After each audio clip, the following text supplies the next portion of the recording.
baby. What is up, everybody? Rajay back in the house with a special weekly live stream. I know some of you looking at your monitor right now thinking it's Thursday night for the happy hour, but it is not. It is Tuesday.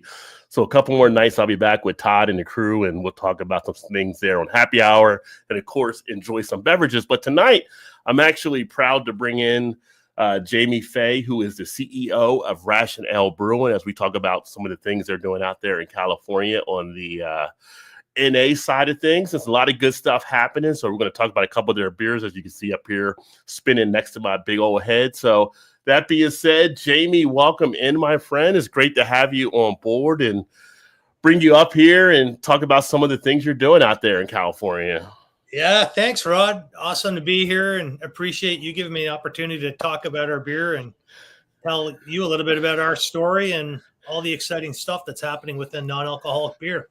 Yeah, definitely, and appreciate the time along those lines. And you guys headquartered out of San Diego, founded in 2021, which there was this little thing going on called the pandemic, so kind of a scary time to start a business, right? But you guys went ahead and you started it, and the website, which for everybody watching, if you're live now, up in the comments, you can see the link to the website to check out RationAle. Came up with this idea about, doing non-alcoholic beer, and saw the background story with you and the sons around the campfire. One of them about to go to college. So how did that just get in your head? Like, because you were drinking regular beer when you came up with the idea about the NA beer. And I know you were talking to your son about, I figured you gave him the party talk as he was about to embark to college, right? Like, well, I wouldn't be lying if I hadn't had a couple of beers that night when the conversation happened. So, I mean, yeah, absolutely. I'd say first and foremost, I mean, I love a really good beer. I mean, I'm Canadian, if you haven't picked that up already. So I think that sort of pre-qualifies you as enjoying and drinking good quality beers. And behind all of this was wanting to really launch a non-alcoholic beer company that was alcohol inclusive. Not that that's where it started, but it's definitely now, when I reflect back on it, because I do enjoy drinking beer. My buddies enjoy drinking beer, and co-founder Wendy, she loves drinking beer. I mean, you can only drink so much beer, right? And I was definitely finding that I was moderating with alcohol or sparkling beverages that didn't have alcohol in them. And I was just finding different ways to, reduce the alcohol intake on a Friday night, or if it was on a Tuesday with tacos. But I never thought I would be drinking non-alcoholic beer, right? I mean, honestly, because 3.5 years ago, there wasn't anything on the market at that moment in time that really represented my palate and what I thought represented a really good beer. So if you take a step back and really sort of look at my life from a professional standpoint, I had been in consumer goods. I've been selling packaged goods for 30 years and worked for some really big businesses, global companies with Danone, Evian, Coca-Cola, Mars, Hain Celestial. Had a very brief stint with Richard Branson's when launching their virgin sodas in Canada. So I'd had a lot of experience, but I was honestly pretty much burnt out. I'd been chasing climbing the corporate ladder, and definitely felt that was not the path for me for probably the back half of my career. Was sort of done with the grind, and I was exploring. I wanted to do something different. And actually, at that moment in time, I was working with a bunch of other founders. I had basically quit the corporate grind and started working in some early stage startups and loved it.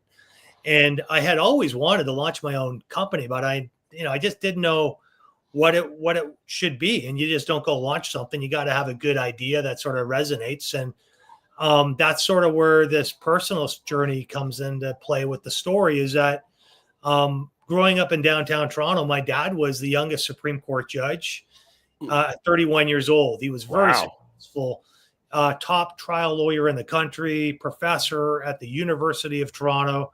He had everything going for him. And I watched my dad completely implode his life and career to alcoholism through his 40s and into his early 50s. And he ended up passing away in a halfway house in debt with nothing to show for himself. And by no means is there a cloud over this company due to alcoholism, but there was a lot of alcoholism in my family. And that's sort of where the stories merged, because I have two sons. One's 21. He's actually now graduating from the University of Alabama. And I have another son that's ironically at the University of Toronto now. And it was 3.5 years ago, and it was right in the middle of me really exploring what I wanted to do professionally, along with carrying this baggage that I had from my family history of alcoholism. And dude, I mean, even if I had 2 beers, I would feel guilty, like, oh, I shouldn't be drinking alcohol. Even, I just carried that, and I didn't need to do that, but I did. So this Saturday night specifically, my son had just got into the University of Alabama, and I was sharing with him the family history, which he knew, and my younger son was there and he knew. And this time I was a little bit more hardcore because I knew this was actually going to be the moment where I could no longer sort of control the situations. He'd be on his own and would have to make his own choices for himself. And I was just saying, like, hey, dude, you got to be really rational about how much you drink. You got to be rational about what you drink. You got to be rational about when you drink. And I used the word rational like 3 or 4 times. And my younger son was just being a total smart ass. It was late, wanted to go to bed, and he blurted out, why don't you just launch a beer company called RationAle? And that was like the moment that the light bulb went off, and we laughed. And I was like, dude, you're such a smart ass, but that's such a great name for a beer company. Yeah. And then we started playing around with the name, and I'm like, that'd actually be such a great name for a non-alcoholic beer company. And I wasn't even drinking non-alcoholic beer. The next morning I got up. I didn't think anything of it. I had a great sleep, got up the next morning, and my son had already gone. He grabbed my credit card and had registered the trademark RationAle Brewing with the government. And that was the beginning of what I knew was like destiny for me. You just started to get goosebumps telling that story. But I knew at that moment, this is what I had spent my last 30 years in consumer goods. And this was actually my dad's life and what I thought needed to be used as an example of making a difference. I thought, all right, now I can apply these lessons and learnings to launching a product and a brand that I could have a lot of passion behind. And I love beer, but also make a meaningful difference to society. And that's what this has been about the last 3.5 years. And it's just been an absolute epic journey. That's awesome. Yeah. I mean, it's funny where inspiration can hit sometimes, right? Just like pop up in that kind of scenario. And then your son having the foresight, like, I'm gonna go register a trademark name right now, like the next morning. Yeah, I know. Every time I tell that story, I mean, many times we're at retail, like, I hope he owns a chunk of the company for that idea. Yeah. when you standing there saying, yeah, and we get at the car, he's like, all right, so how much do I got?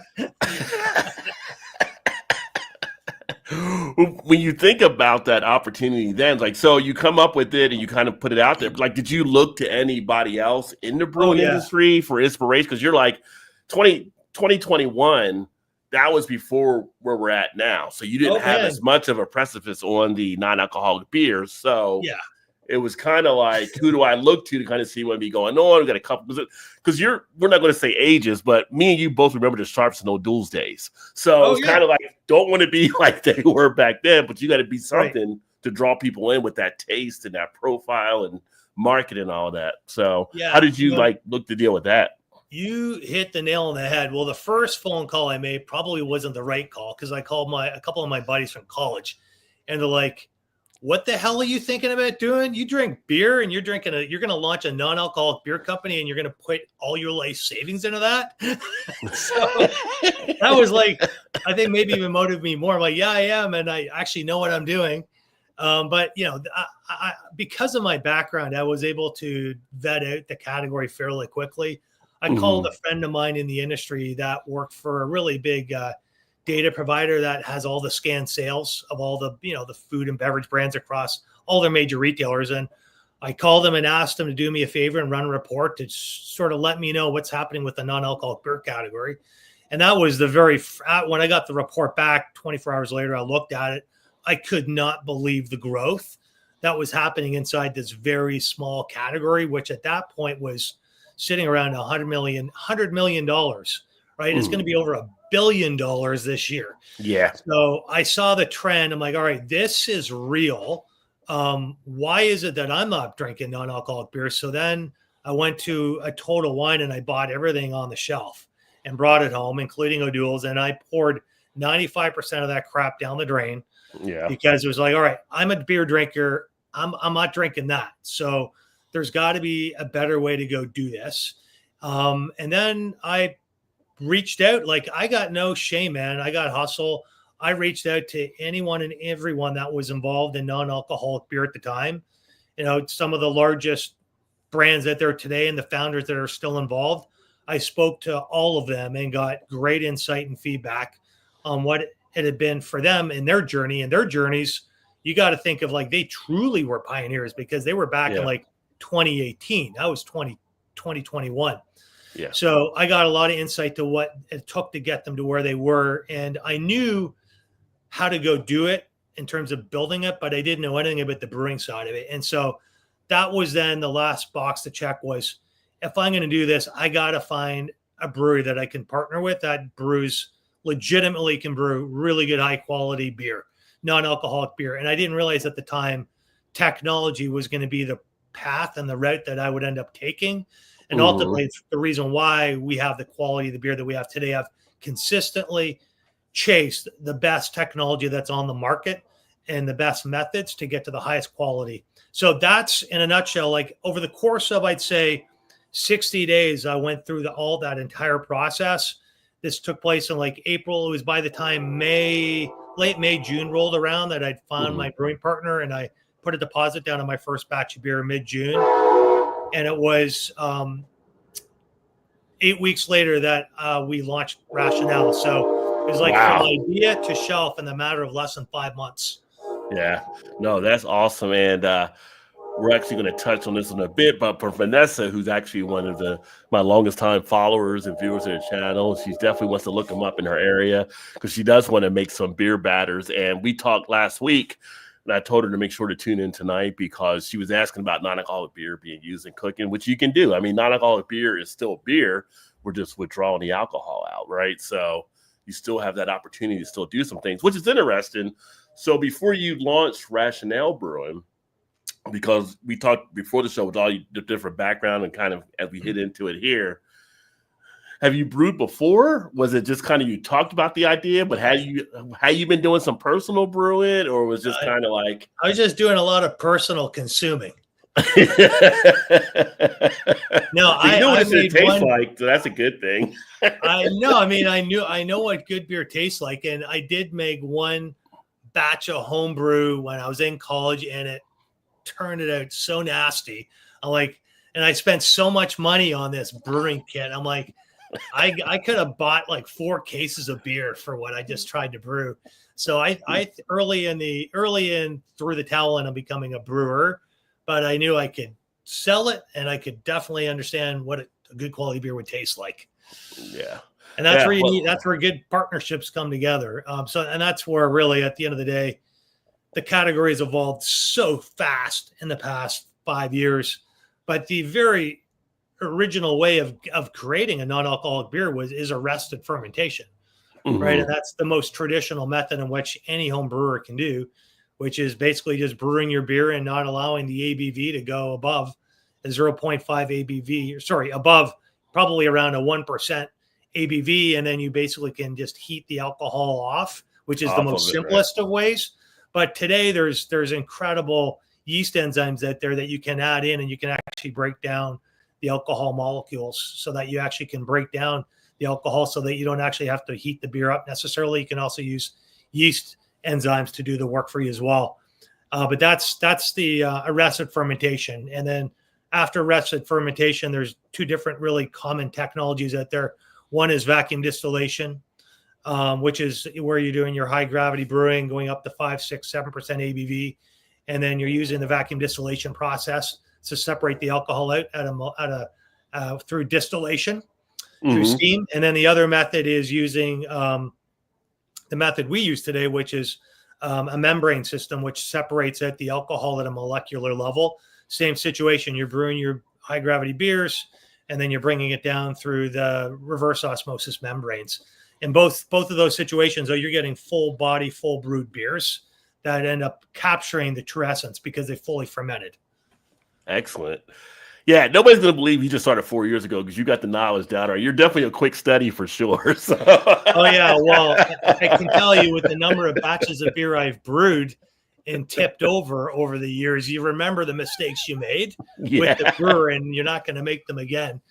And also, I mean, I have a lot of pride in the brewing process itself, because I do believe it's the best method that is out there today. And I love talking about it because I love beer. Excellent. Yeah. So you and Wendy have founded the brewery, and then obviously you have a crew and stuff and staff around you now and everything. But did Wendy come in with her background being in brewing as well? Or because I know you said you found someone that actually knew Yeah. how to do it as also. Yeah. So what happened was, just like any startup, I mean, I wasn't working at the time, right? I decided to Mhm. push my projects aside.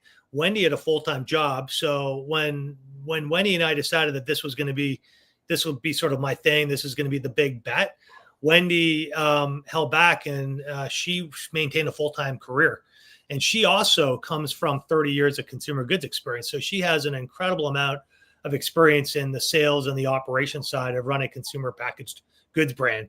So Okay. Wendy joined 18 months afterwards. So I basically took a run at this thing on my own for the first 18 months. And I was raising capital. I didn't get paid. I basically ran my credit cards up to where I had like $5,000 left of room, and then raised my first check about 18 months in. And then I was able to get some cash in, and we had enough money that Wendy was able to leave her job and then start full time with the company. And then since then, I will tell you, Wendy is absolutely crushing it. Our business would not be where it is today if Wendy hadn't come in at the point in time she did. All of the growth that we've seen has come from her experience. She handles all of our major chain retailer headquarter calls. She handles all of the relationships with all of our beer wholesalers. She and I built our sales organization together, but they also report into Wendy.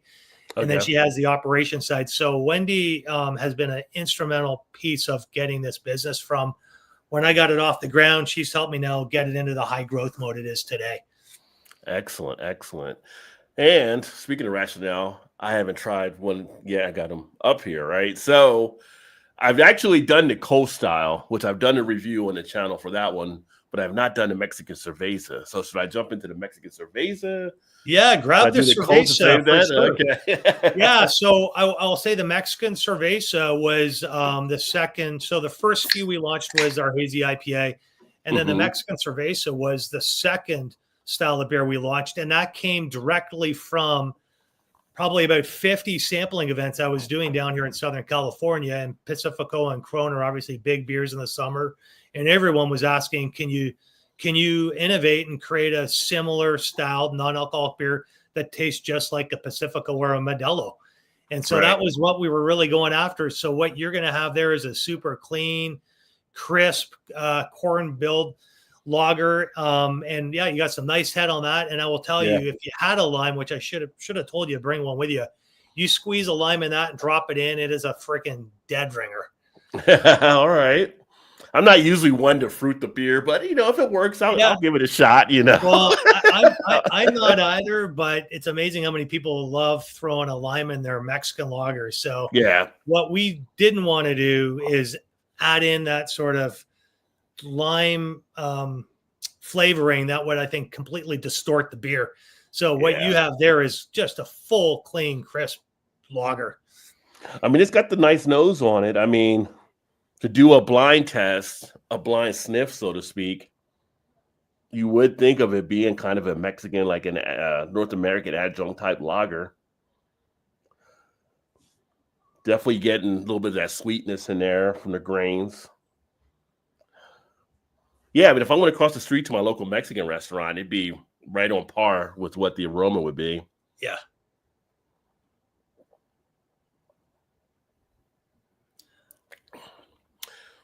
Taste wise, that's that crisp, refreshing feel. Does come across a little bit more lighter to me than the actual beer, but Yeah. it's got the grassy type feel that I'm accustomed to with this type of style, the grainy type feel, the sweetness, the little aftertaste that kicks in. I mean, on a day when it's like a hot type day and you want that taste of beer, but you don't want to get bogged down, you're out golfing, you're at the pool, you're at the beach, whatever like that, and everything. This is easily something you can substitute in to get that nice feel and a nice enjoyment with it. So I can see where you would say adding that lime, or one of my other friends out west, what he does, he likes to put like a little bit of salt into the Mexican beer. So you can add something like that and everything, get a little bit, and it'll be like you're just drinking a Mexican type thing. You can drink these all, I don't like to drink them all day, but you can drink them for a good amount of time and know you're not putting on that hangover type food. You're not putting all the alcohol. You're not getting that high ABV after a certain point, right? You're not going to have to stumble back to your room if you're on vacation, so to speak. So, it's very, very easy appeal on the palate. Oh yeah, that beer is my pacer beer. I mean, that's the beer that I have in between beers, because I've got it in my hand. I'm at a social setting, and I'm having 3 or 4 beers. I'm sticking those in the middle of it, and it's awesome because I don't miss not having a beer in between beers. And then the other thing I love about that beer, and tonight's a great night. I'm doing tacos tonight. I'm doing tacos with my Mexican lager. I got a big date tomorrow. I could easily put back probably 3 Pacificos, and I don't need to. I'll put back 3 of those. Because my first beer goes back so fast. Like, there's no, why put back the first one so fast when it's 5% alcohol? I may as well drop a RationAle in right away. Yeah. Well, the inter between, like you mentioned last week when we did the live stream, Todd, who usually co-hosts that with me there, he actually broke up the routine by having a non-alcoholic beer in between, right? So it can be that nice little filler to have in between some of the other beers, rather than like back in the day, somebody would drink a beer while I was drinking ice water. I'll drink a beer, I'll drink ice water. Now you have an option where you can do something like this, maybe interject in between, or drink 1 beer and drink 2 of these, right? Give you a chance, a little bit more length time to recover. So I'm digging this one here. I've got a few more saves, so I'll put a review up on this one as well. The cold style one I've had, the cold style, I would say definitely has that feel of a Coast type style ale. It's got the characteristics that are there. What I find from some of the NA beers is you can almost get, in my mind, and maybe from drinking all different beers and doing stuff, some of them can get a little bit too more of a, I would say more towards a seltzery type feel. Yeah. And you've been able to actually keep these ones, at least these 2 styles, more on that beer type feel, which is a great thing to what you're actually putting out there. I've had a couple of other non-alcoholic beers, I can kind of do that as well. But then there's been some out there where I can really see that difference on it. But this one is pretty close. It's pretty, like, if you did a blind test for a lot of people, I think they'd be a little tight to try to come up with which one was what. So I'm crushing a Kolsch right now. I'm thirsty. Yeah. There you go. But it was cheers. It was interesting because one of the questions I was going to ask you is, do you still drink beer? But you do. So, you already said that. So you kind of still drink beer, but this is like something else just to bring out there as well. Yeah, it is. I mean, I really enjoy drinking beer, and, nice, big, danky West Coast IPAs, or a juicy, hazy, or a super clean lager. I mean, there's nothing better, but at the same time, you can only drink so many of them. Right. And I also can't drink 7 days a week. So, I mean, if you could, and you didn't you can, but you're not going to end up in a good place. So, I mean, it's at least in full quantities. So, I mean, this is why, like the Kolsch, for example, this is now my favorite beer. Now, it's also our most newest innovation that we put on the market. But I will tell you, this beer is just full-bodied, super rich, got those bready notes. It's just, there's nothing about this Kolsch that, for me, doesn't satisfy. But the body, to your point, this beer has a lot of body, and it's what we're doing with these beers, which the other majority of the rest of the category is not doing, is we're going through a double fermentation process.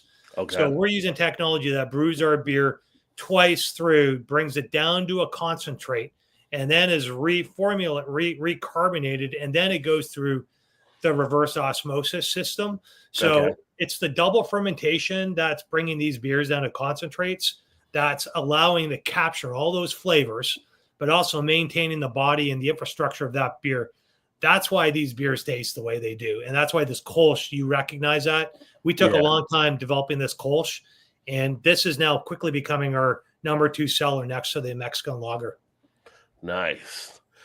Yeah, I mean, the one thing, like with this one and the Kolsch the same way, what I like about them has been they have the light appeal, right? So they're lighter, but for me, when I usually do beers, like if I get some of the light type beers, it can get that watery thinness that comes into play.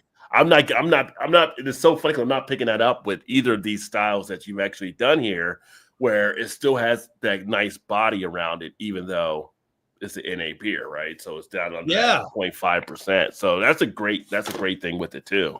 Well, yeah, and you have to remember a lot of those other beers that you're referencing, they're not fully fermented, right? So they're not getting a chance to fully ferment through and be the true version of what those beers could be.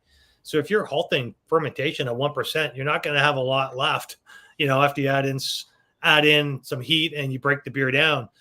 With these beers, because it does go all the way through, you end up with the full body, the full flavor.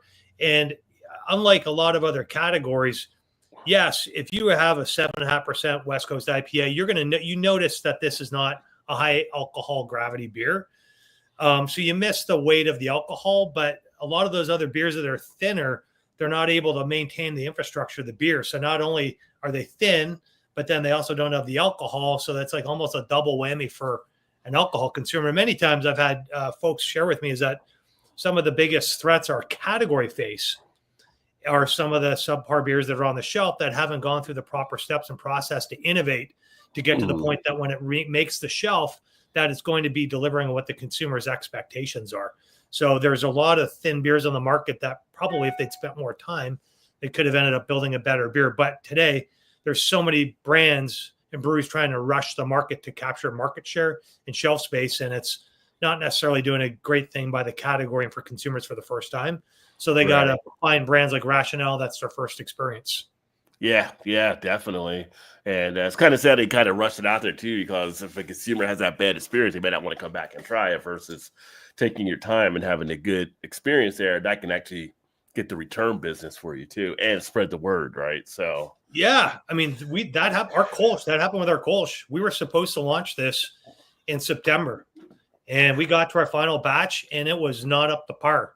And it was the most difficult decision. One of the most difficult decisions I've had to make the last 3 years was to push the launch out and redo it. And I couldn't be happier with that decision because we ended up launching now an incredible beer, a Kolsch. Yeah. And one thing I was going to do, I was going to go back here.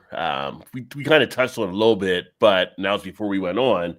But like to Vanessa's point, looking up in areas. So a lot of stuff right now, there's not like a tap house that you actually have out there. So, but you can get it on premise, I know, in certain spots, and you can order and stuff. So it said like on the website about going through outlets, like mainly through the West Coast. So it's West coming across the East at this point.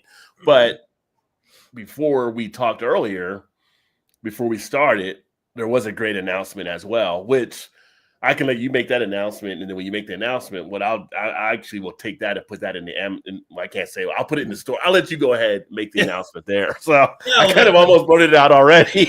The big announcement is that we launched on Amazon last week, which is a massive investment and a game changer for our company because our beer now will be that much more accessible, candidly, globally. We're shipping anywhere you can place an order. So if you go to Amazon, pick up a 6-pack of our beer and give us a 5-star rating and help a brand and a business that's in its early stages that is trying to become a big player in the category, you can help us by going to Amazon. But outside of Amazon, we are available in California, Oregon, Washington, Arizona, Idaho, Colorado, and Texas. If you go onto our store finder, our store locator, you can find us at any local grocery or on-premise account. And then we also are available through our website, which I think, Rod, you probably will throw up your code as well, discount code later on. Yeah. So, well, the link pinned up top is the website that actually goes through my affiliate link to RationAle as well. Okay. But for those of you looking there that follow me on the other stuff, like through my Linktree link out on my About page here on YouTube or wherever you're watching this playback, all the social media sites have it. I do have the shop area, and I do have an Amazon store. So what I'll do following the broadcast is actually look to list RationAle, and because I haven't done a section like for an NA beers inside the store. It's been like books and glassware, but you gave me that idea. Like I need to actually have like an NA beer area as well. So we'll look to add some stuff in there as well, so that way you can check out RationAle, take a look at the beers they offer. So besides the two that we have here, we also have the West Coast IPA and the Hazy IPA. Yep. So those are like the 4 core beers. So is that kind of what the main focus is on now? Or are you guys looking to branch in anything else to try to up the line, or just kind of keep it where it's at and let's just keep this going and then we'll worry about that later on? Yeah, well, that's a good question. I mean, it's so easy to challenge, or it's so easy to chase putting out new items in the category, but candidly, that really pisses off retailers. You keep bringing new items to shelf, and they don't want that. They're like, show us that your core brands, core SKUs are doing well first before you bring new items. And so that's actually the path we took. Is I was watching my competitors put out a lot of new styles of beer. Some of them obviously have much deeper pockets and more capital that was raised, and they could afford to do it. But we decided we'd hold the line and focus on those 3 SKUs we had up until launching the Kolsch. Now, in saying that, we've been in high demand to create a mix pack, a variety pack. So we're going to be launching a variety pack in the first quarter of next year. Sort of next year. Shit, we're here now. This year. Yeah. Time's flying through. Yeah. So it's launching this quarter. And in that variety pack is going to be an exclusive new style of beer that will only rotate through that mixed variety pack. And so more to come on that, but it is a beer style that's on trend. And we have a really rad flavor note to this that's true to its origin, that is unlike any other beer in the category right now. So we're going to be announcing that in the next probably 2 weeks on our website. I'm super stoked. And even the packaging is a little bit different, the can itself, but that'll be in our variety pack. Yeah. All right. A little breaking news here, folks. So keep an eye out for that there too. Yeah, it actually packaged today.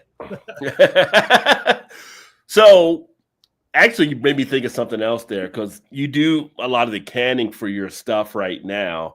And I had actually just attended a couple weeks ago the Ohio Brewers Conference Association. That's a conversation with a lot of different people around the brewing industry that we were kind of covering stuff.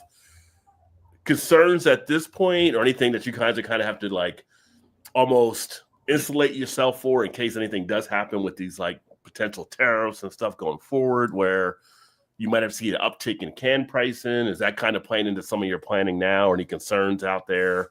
Or well, definitely a huge concern for a company of our size, because we don't have the economies of scale to negotiate. So I'm going to be relying on the Constellations and the Molsons and the AB InBevs that do the negotiation with all those suppliers. But it'll be interesting to see how that impacts across all of packaged goods. Ultimately, the unfortunate part is going to impact the consumer, and puts less profits into companies to reinvest back into their businesses. But it's absolutely, we are planning for it. We're having conversations with our partners and suppliers around it, and we'll see where it lands. Yeah, it's going to be an interesting 3 to 6 months for sure. Yeah, I think all eyes are on it, and we'll see how it happens there. But I know that was a good fear. Can't lead with fear. That was a talking point we had at the conference, and there was definitely concerns out there among that and a few other things, just because something like that happened, it does fall back on the consumer and stuff. And it's kind of I tell people, when you're brewing, your margins are not as great. Like you have thin margins, so every little thing can actually add up at a certain point. It does. And I will tell you, so many times I'll get questions on how come you're so expensive? Most people don't realize, first of all, we're not so expensive. We're at the same price as a regular 6-pack, sometimes maybe a little bit lower, but it actually costs a lot more money to go through the process to put out a non-alcoholic beer, ironically. And then you layer on the fact that, if you're using premium ingredients and you're using technology, to your point, there's not a lot of margin left, especially when you factor in you're in the 3-tier system where the beer wholesaler is taking their margins, the retailers are taking their margins, and then that then leaves the brands, right? And then you Right. layer on the incremental costs. There's not much left. It's a low margin game for sure. Oh yeah. That's one of the things too, because I was going to ask you about that, because people do become surprised. Like, I remember when it came out with NA beer, people were like, well, I'll just go get a regular beer then, or whatever, because it's going to cost, like, well, they're still making it beer. It's just the process isn't going to be that much cheaper on stuff. You still got to go through, and like you said, it could actually work it out to be more, but it's more about the choice you want to make there, right? So yeah, as people in their mind are stuck on, well, if I'm going to pay that, I got to have alcohol in it. Wait, I mean, that's what you have to worry about concern. Maybe you're not drinking for the right reason. Well, that's just it. It's like the jokers that come by at the beer festivals that we're sampling beer, and I offered up, and they go, "What is that?" And non-alcoholic beer is like, "Why the hell would I drink a non-alcoholic beer? I paid $40 to get in here." I'm like, yeah, you're going to be the asshole that's going to be back here at 5 o'clock begging me for a non-alcoholic beer because you need to rehydrate. Yeah, right. And speaking of the beer festival thing, we're hitting everything I was going to kind of talk about. It's like, so how has it been as far as at a beer festival, working with the other breweries, working with the people coming in, educating people? Like, anything surprising? I mean, like, what has it been like as far as received? Because I've seen people go to the NA beer booths at some of the festivals I've been at, but like you said, sometimes awesome. You get those other people that are like, "Why would I want that?" So yeah, and it has been awesome. The very first beer festival he did was GABF. That was 2022. So we've done 3 of them now. The first one we were at, it was really difficult to get people to try our beer. I mean, it was just they were very focused on all the other amazing craft beers there. You fast forward to where the GABF we just attended in Denver in the fall of 2024, it was incredible. We had lineups and the number of other now big beer companies that also have their non-alcoholic versions available to sample. It's like the thing at the festival is like, it's all about the moderation now. It's like, I can go to the beer festival and I'll get totally trashed. And now I can go find like some of the best quality tasting non-alcoholic craft beers out there and then incorporate it in. So you fast forward from year 1 to where we are now. I mean, there was no lineups trying to get people to, just try it, to having lineups where people are like wanting it. And then obviously the quality is just surpassed where it was 3 years ago. Now consumers are bottom. They understand that they can get something that doesn't disappoint their taste buds. Yeah, big difference of what you can get nowadays. Yeah. So I'm going to switch over to the Kolsch here. There, good go. Things go down rather easy. And Vanessa says she added her email at your website. You're welcome there, Vanessa, on the link and everything. Oh, awesome.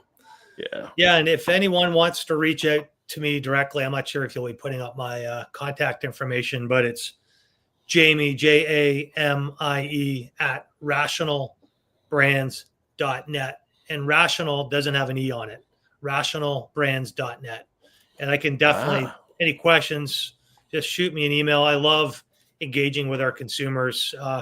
My sons are still actively involved in the business. My older son handles all of our customer service and our D2C out of his dorm room.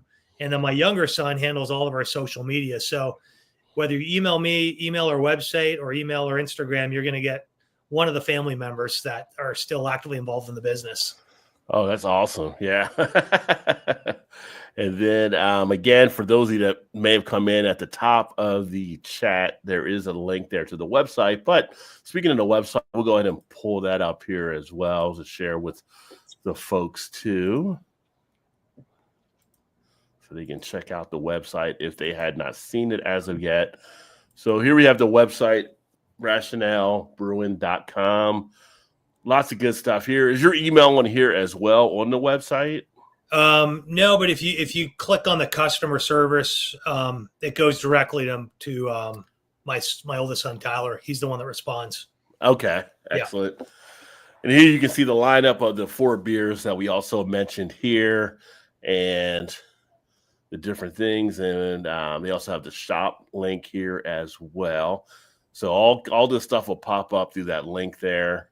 I'm always interested by the IPAs just because to see how close you can actually get. So I'll have to try the West Coast or the hazy. Yeah, the hazy we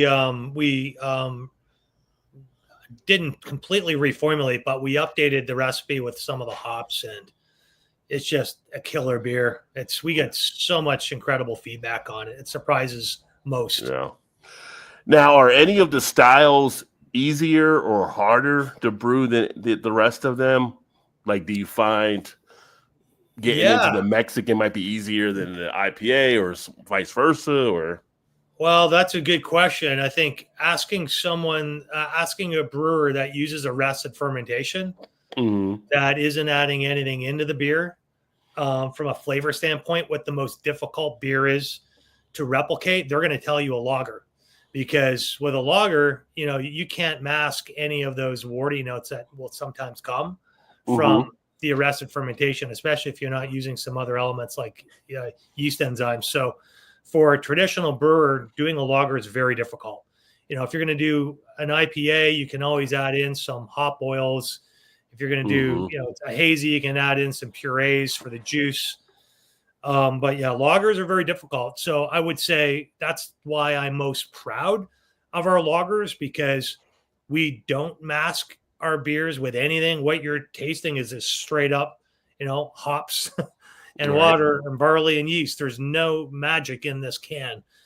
So I'm most proud of our lager and our Kolsch because they're super clean and there's nothing in those. I'd say they're the most difficult to brew. There you go. And one of the cool things as you're sitting here, as people watching or you're listening, if this is back on the podcast when you're hearing this, one of the cool picks is like this one here, right? So a lot of people just think, look at the beer, but here's someone used to cerveza, it looks like for a mocktail as well that you can actually do. So you can still have the fun of experimenting with the NA beer, just like it was the actual beer as well. And that's a michelada. Yeah. So taking michelada NA if you like to take it that style as well. So lots of fun stuff you can actually do there.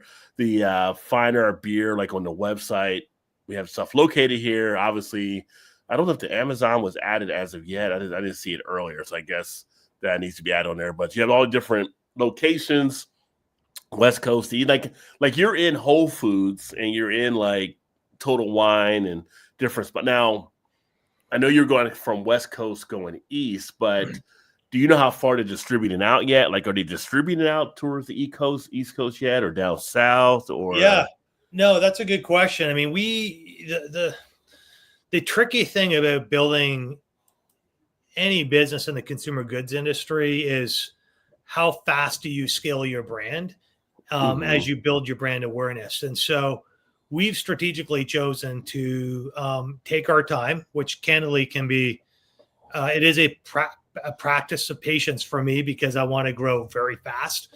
But you can't do that if you don't build your brand properly and you don't build the roots deeply into communities. So we've chosen to go really, really deep into our existing markets. So we're in these 8 states today, go as far east as Texas.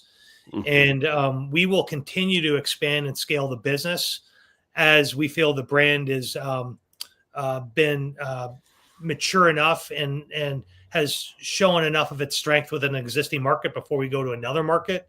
Because every time you go to a new market, you need to invest into salespeople, sampling, customer activations. I mean, it's a lot of money to open up markets. So today we're focused on the West. Now, in saying that, we're going to be spanning into the Midwest and into some strategic markets in the East over the next 12 months. And that will happen as we go through a round of raising capital, which we're close to undertaking. So anyone that's actually listening or watching this, if you are at all interested in getting behind and being a part of a brand like ours, today we have over 80 investors in RationAle. It's been built through a community. And as we expand into new markets, we bring new investors in. And that's the fun thing, because as you enter new markets, you have new investors. Those investors become your ambassadors. Yeah. So our plans are to stay on the West Coast, move to the Midwest and East over the course of the next 12 to 18 months. Okay. Excellent. Well, I saw one of my other friends in here, David, and mentioning, as we talked about earlier, He's actually up in Canada, but you're from Canada. Now you're in California, which kind of interested how that actually transpired. But any opportunity as we expand out that you're expanding maybe over the border into Canada, has that been a thought as well? Or is that just kind of the international things of kind of like we got to put that on the back burner too? No, Canada's very likely going to be the next market we launch in. Okay. So it is absolutely on our radar. The Canadian non-alcoholic beer category is shaped very differently than it is in the US. Not as many players, not as many regional players. And being a Canadian, I have some pride in wanting my fellow brotherhood to have access to some pretty good quality brews. Yeah.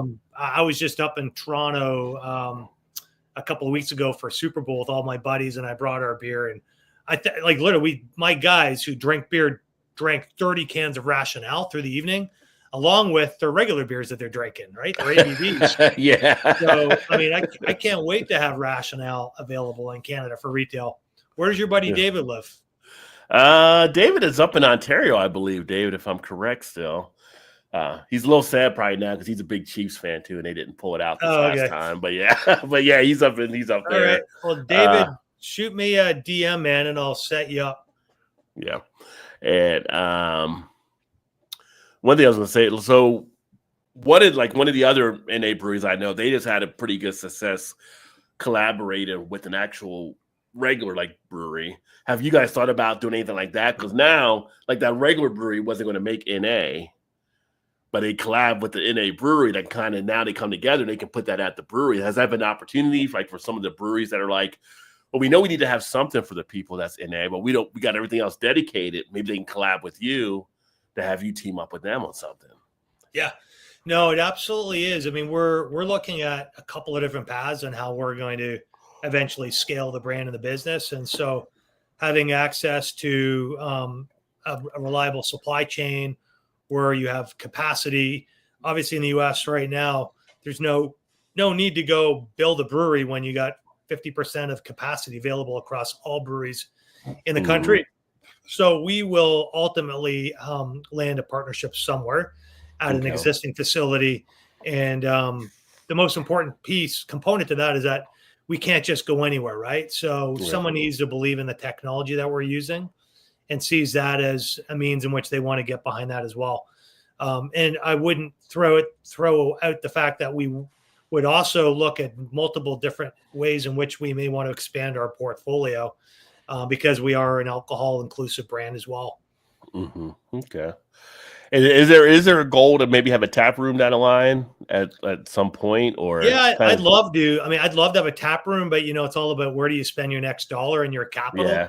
So I'd say if there was going to be a market, there would probably be San Diego. It's just we're so strong down here. I mean, we are the second highest velocity brand in the San Diego market. And the number one brand is the number one craft NA brand everyone knows. So we're performing really well here. So if we're able to open one, it'd be here. But I'd say we're focused on putting our dollars into different ways to getting cans in hands and sampling and liquid to lips through festivals and a broader reach. Okay. Yeah. And then one of the other thoughts that I've seen out there from one, and I don't know if it's something, being in California, you definitely have the access out there, but one of the other non-alcoholic breweries were teaming up to possibly launch a THC line. And keeping it non-alcoholic. So is that something kind of out there you're kind of reviewing, looking at, kind of surveying? I know it's still new for a lot of breweries to even look at that opportunity, but it seems like more people are getting into it. Yeah, they are. I think this is where we're looking at our entire portfolio on where we want to be 2 years down the road. I think the one thing that I have to continually remind myself, which my investors do, is, it's sort of got to stay in your lane as well at the same time, because there's this market is going to be, this could be very well a $3 billion category, in 3 years from now. So if you dilute your focus and start to chase down other categories like THC or high ABV, it's just you're taking away from building your core brand. Sure. So this goes back to this sort of smart, patient method in which you build your business. But we are looking at it. And I mean, obviously, depending on what happens with the feds and THC and then all these different state legislations with beverages. I mean, it's a bit of a mess right now, and I'm placing my bets on what we have, and I'll sort of let the chips fall, and then we can decide, what path we want to take at that point. Because at that point you're viable, and then you can jump into the category if you want to. Yeah. Yeah, you definitely got to make sure there. It's just, I see these different things that are popping up, so it's a matter of what may work. And it is tempting. Hey man, listen, it's tempting. I would love to drop another $1 million in revenue to this company, but it's going to be at the cost of something. Yeah. And ultimately, too, you got to think of what's your path, what's your strategic plan as a business, right? Some of the other brands and businesses you may be talking to plan to be, they're going to build a legacy business. 15, 20 years of, multiple rounds of capital, multiple facilities.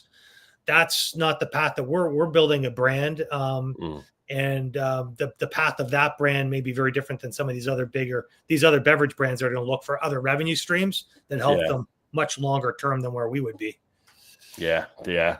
And Vanessa, that sounds awesome there. And if you don't have the link to the store when I put it on Amazon, let me know. I can shoot you that as well. But, that'll be awesome. Yeah, I think you'll enjoy it. Vanessa's a very big stout person, but she's been doing a lot of different other things. She likes other types of beer. She's been experimenting with different stuff. And again, something like these for like beer batter and stuff too, where you have a little bit more of a lighter type feel to it. If you're gonna, Vanessa does everything you could possibly think of. We always say, like, if shit ever hits the fan, everybody's just going to Vanessa's house and she's automatically the leader. We're gonna follow whatever she says we need to do. So, and where's Vanessa? Is she in San Diego?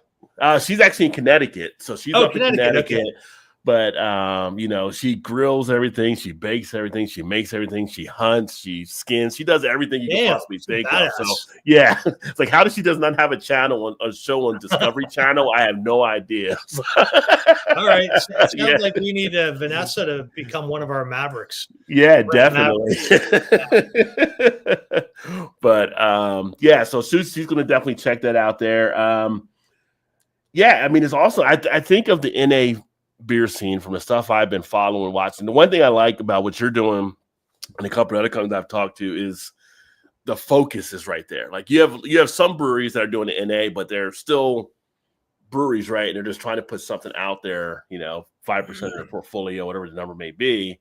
But you guys are like all in on it, which is great. Because I think that helps make a better product when someone is fully like dedicated, right, to just doing that. It's kind of like if you're a steakhouse and you're just making steaks, you're going to have some of the best cuts of steaks you can actually do versus going somewhere that's going to have a mix of stuff.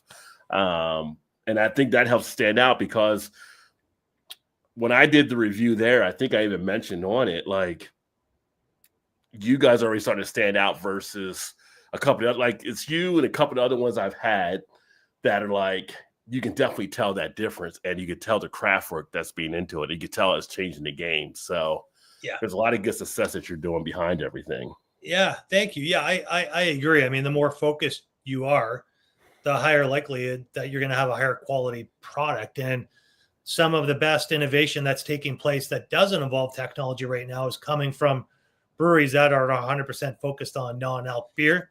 A lot of these new yeast strains with the enzymes, like that stuff's groundbreaking and going to help, I think, the home brewers 2 years down the road be able to create some of the beers you're trying today that are packaged by some of these earlier stage businesses. But yeah, that focus is what ultimately is going to make this category successful. Yeah, I definitely agree there. And I just see the field just expanding more and more. Right now it's kind of just the precipice on it, right? So people are like, well, is this going to be a generational thing? Are people going through a wave? Is it going to be a fad or like that? I see people locking into doing this as more people are trying to do more of a healthier type lifestyle going from the younger generations up. You definitely see them in taking this all in and basically running with it, right? So I think, and then as you start to approach and you build things up and you start to have some of these other styles. I had one that did a porter that tasted just like the regular alcohol porter. And it was just like, it was incredible that it was that close. And that for me, who's drank thousands and thousands of beers, I don't know if I could pass a blind taste test on that one. That's how close it's become. Wow. So it's interesting to find all this stuff kind of happening. But it's great. It's a great time to actually sit back and mix it up because, like you said, you want to drink a beer here and there, but you don't want to drink 7 days a week, right? You start, Yeah, you can. You just don't have to drink 7 days of ABVs. Yeah, right. So now you have these other things that you can actually introduce in and be able to actually enjoy as well. And, you're not waking up where you're kind of dragging a little bit here or there or whatever, but you still get that nice sensation. That's one of the other guys would say you're getting that nice hit of the beer without having to actually do a full beer. So you're getting that in your brain. It's like, okay, I'm satisfied now. So, yep. Exactly. Definitely, like I said, definitely come a long way since Sharps and O'Doul's, which is actually great. I know. Yeah. Well, it's the reason why I wasn't in the category, and it's the reason why I am in it now. Yeah. And Vanessa said, I'm really liking the sounds of this beer. To have them so close to those layers and taste and feel would be an incredible game changer. Yeah, I mean, it's getting close. It's getting really close. And what would you encourage people, like people that are kind of like maybe off-putting, not thinking about trying any beer? Like, what do you usually say? I mean, obviously it's not for you to lose to give it a shot, but I get it. I mean, it's just asking people to be open-minded and give it a chance to just take a 6-pack home, put it in your fridge, and just the next time you're going to go grab a beer on a Tuesday night with your dinner, you walk in the door, grab your non-alc beer first and drink it, and then see if that changes your habit, because maybe you grab that beer and you're sort of feeling a little bit fuller and you've had that experience with the hops and the carbonation and the flavors. And then you're realizing like, oh, I didn't need to have that first beer. And then you have your actual first ABV beer and you had 2 beers that night. And one of them was a non-alcoholic beer. And you've just changed your habit. You just cut your alcohol down by 50%. And I always go back to that because it's a great question. I mean, everyone is on their own journey, right? With alcohol. Mm-hmm. Everyone is. Either they're sober and they have chosen not to drink alcohol for health reasons, or they just never drank alcohol, period. Or they consume a little bit of alcohol, or they consume a little bit of alcohol, or they consume a lot of alcohol. But everyone is evaluating their relationship and they're surrounded by alcohol. And that's where, if you can just allow the opportunity to embrace a 6-pack, you never know where that's going to go, because it's just a small tweak and change in some habits that quickly change. I mean, my alcohol consumption has been cut back by at least 60 to 70%. But the majority of the alcohol that I cut back was mostly lower alcohol beers that I was just drinking because I wanted a beer, right? And so, like, it was super easy for me to cut it out because I didn't have to. I'll tell you, I'm not going to ever. I don't think I'll be able to replace the experience of having an 8% danky, hoppy West Coast IPA. I'm going to tell you that. I don't think that's going to happen in the next year or two. And so that's the beer that I like, but I want to have a couple other beers leading up to that, or I want to have 2 of those and 2 non-alcs. And so that's it's changed my habits and how I consume alcohol and how I appreciate beer. So that would be my push to any consumer that's pushing back, is just give it a chance. See what could happen. What's the worst? Right. What's the best thing? What's the best thing that could happen? What's the best thing that could happen here? Yeah. No, that's a good way to put it there. And Vanessa said, fish and chips night next month, serving these beer batter with the lager. So she's already coming up with ideas where she can actually look to incorporate everything. So that's awesome there. But no, Jamie, it's been great to actually have you on here. And anything you want to close out with, and for people to know, I feel like we covered a good amount. No, we covered it all. I'm grateful for the opportunity. I love spreading the word about the non-alcoholic beer category. And as I mentioned, if anyone wants to reach out to me, I'm an open book. I'm an email away, and anything I can do to help any of your consumers or customers that are viewers, listeners, just reach out to me. I'm here to help in any way possible. Awesome. Well, we'll go ahead and we'll get wrapped up here. If you would hang out for a second, we'll catch up after I've closed this off in a bit. But for those of you listening back on the podcast, make sure you check the description and see the details that I'll put in there as well, where you can reach out to RationAle Brewing.